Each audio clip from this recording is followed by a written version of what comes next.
আসসালামু আলাইকুম গাইস, আপনারা কেমন আছেন? আশা করি ভালোই আছেন। দেখেন গাইস, এই ঘর দুটো দেখছেন, এই ঘর, এই ঘর, এই ঘর, এগুলা হচ্ছে জিনের ঘর। এগুলোতে মানুষেরা মিষ্টি, তারপর দুধ, আগরবাতি এগুলাতে দেয়। এই ভিতরে দেয়, এই ভিতরে দেয় একজনা, হ্যাঁ গাইস, আর আরেকজনা দেয় এই ভিতরে। এই দেখুন গাইস, এই আগরবাতি দেয়, এই দেখুন guys, দুধের বোতল, এটা দুধের বোতল, কোনো কিছু নয়।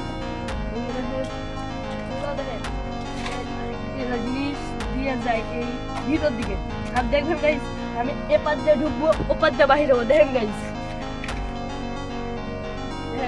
আশা করি দেখবেন আর লাইক করবেন, ঠিক আছে গাইস? দেখুন গাইস, আমি বাইরে হয়ে গেছি। আসসালামু আলাইকুম। আমার এই ভিডিও যদি ভালো লেগে থাকে আপনাদের, তাহলে এই ভিডিও লাইক এবং সাবস্ক্রাইব করবেন।